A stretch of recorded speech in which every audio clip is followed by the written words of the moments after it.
guys! Welcome back sa Kakanto Channel. Kumusta po kayo? Isang napakagandang hapon ng linggo, August 28, 2022, mga kakanto. Sa pagpapatuloy ng city rides ng Team Wagas Lady Riders Cavite, ay tutulak ang grupo sa Manila Bay para aktual na pasyalan ang kontrobersyal na Dolomite Beach na sa social media ko pa lamang ito unang nasaksihan. Dahil ginagamit ng ilang propagandist ang social media para sa kanilang pansariling interes. Kalimitan ay hindi ka panipaniwala ang nilalaman ng kanilang mga contents. Kaya may dalawang hiwalay na paniniwala ang lumalaganap ngayon sa social media o YouTube. Ang una ay ang mga kritikong sobrang bumabatikos sa proyekto na parang walang halaga ito sa interes ng bansa. Ang pangalawa ay ang mga sumusuporta at nagbibigay ng sobrang papuri sa Dolomite Beach. Tandaan po natin na maaaring sobra o kulang ang mga binibigay nilang informasyon. Tara at samahan nyo akong pasyalan ang Dolomite Beach para aktual nating makita ang sakto at totoong anyo nito.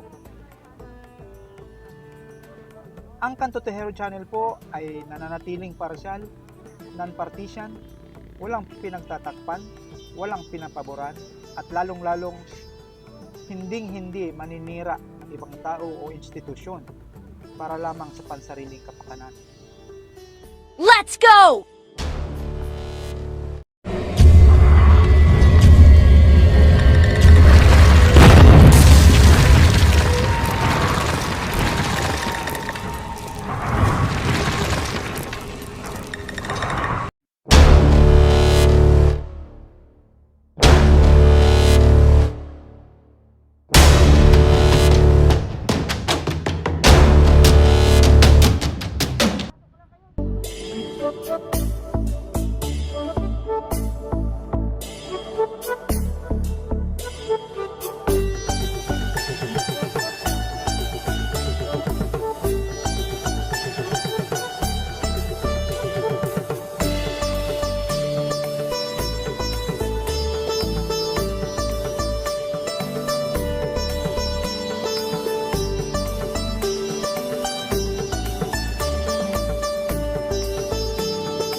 My turn.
Sa aking pansariling pananaw ay masasabi ko na may silbi naman o may pakinabang ang Dolomite Sand bilang band-aid solution sa lumalalang pagkasira ng ating kalikasan. Ito ay sa kadahilanan na in the long run ay unti-unting mauubos din ang puting Dolomite Sand sa pangpang ng Manila Bay. Kung mapapansin nyo, ngayon pa lamang ay magkahalong itim at puting buhangin na ang makikita sa may tubig na bahagi ng bay. Napakatagal na po na napabayaan ang ating kalikasan.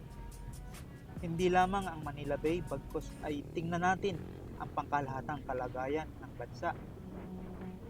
Kaya't hindi sapat ang band-in solution na tulad ng Dolomite Sand.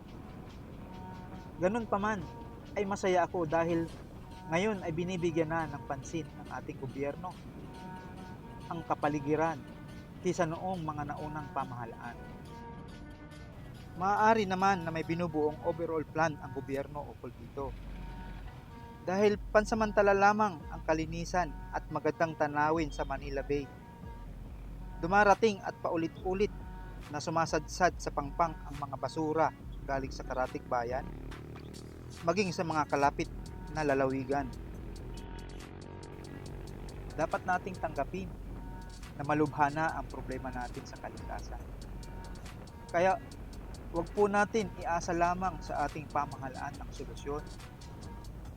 Gawin ng ating party bilang isang mabuting mamamayan at may pananagutan sa ating mundong ginagalawan.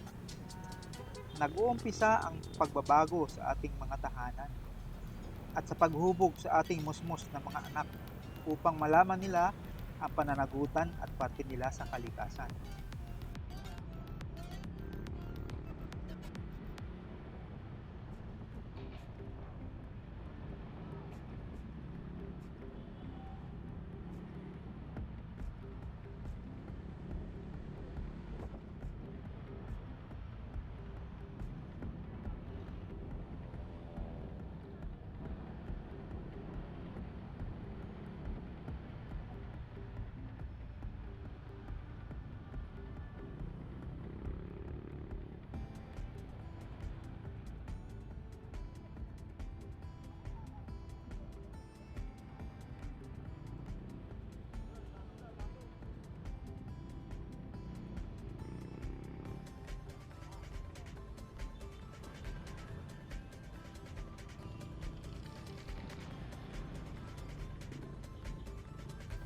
Hanggang sa muli, ito po ang inyong lingkod, ang inyong kakanto.